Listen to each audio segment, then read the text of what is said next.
Si vous voyez un banquier suisse sauter par la fenêtre, suivez-le. Il y a certainement de l'argent à se faire, aurait dit Voltaire. C'est dire que certaines idées reçues ont la vie dure. Et dans notre cas, celle d'une Suisse qui s'en tire en siphonnant l'épargne du monde entier, principalement celle des riches Européens, grâce à une fiscalité attractive et au secret bancaire. Sauf que cela ne cadre pas totalement avec une donnée macroéconomique majeure, la balance commerciale. Elle est excédentaire alors que le pays n'a ni ressources naturelles, ni accès à la mer et doit composer avec une monnaie forte et un coût du travail élevé. Les excédents extérieurs sont pourtant bien là. Ils n'ont cessé d'augmenter depuis le début des années 2000 pour représenter quasiment 5% du PIB. Bien sûr, la Suisse profite, elle aussi, de la baisse du prix du pétrole.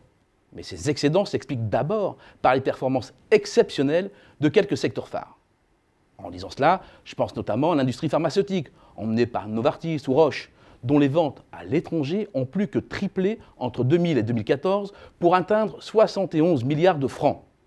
Je pense aussi aux positions fortes de la Suisse dans l'industrie des machines et de l'électronique, dans l'horlogerie, dans les instruments de précision, la métallurgie, la bijouterie-joaillerie et les IA, avec le géant Nestlé. De surcroît, au-delà de ces grands groupes emblématiques, la Suisse dispose surtout d'un tissu de très dense de PME tourné vers l'extérieur. 12,3% des entreprises exportent contre 4,6% en France. C'est quasiment 3 fois plus. Avec ce souci permanent, développer des produits de niche, haut de gamme, permettant de pratiquer des prix élevés, c'est une absolue nécessité lorsque l'on sait que le coût du travail est de près de 50 € de l'heure dans l'industrie manufacturière, soit environ 40% de plus qu'en France ou en Allemagne, et plus du double qu'au Royaume-Uni ou en Espagne. Pourtant, malgré un coût du travail élevé, la Suisse reste ultra compétitive. Selon le World Economic Forum, elle serait même la plus compétitive au monde depuis 7 ans, devançant Singapour et les États-Unis. Et de citer, parmi ses principaux atouts, la transparence de ses institutions, la capacité d'innovation et de recherche, l'excellence de la coopération entre le privé et le public, l'efficacité du marché du travail, le système éducatif, les infrastructures.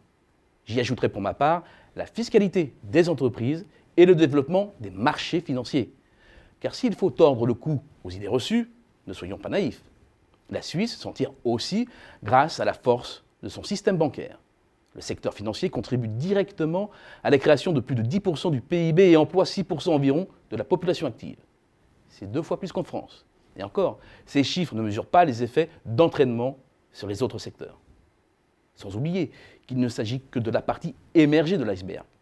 Le total des avoirs sous gestion dans les banques suisses était de 6 150 milliards de dollars en 2012, soit le tiers du PIB des États-Unis. Une belle enveloppe, pour moitié environ, entre les mains d'investisseurs résidant à l'étranger, qui font de la Suisse le leader dans le domaine de la gestion de fortunes transfrontalières, dites offshore.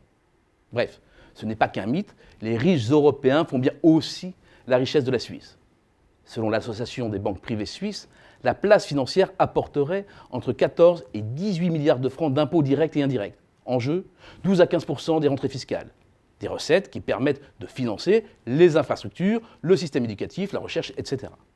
Loin de s'opposer, la place financière et l'industrie sont complémentaires et se renforcent mutuellement.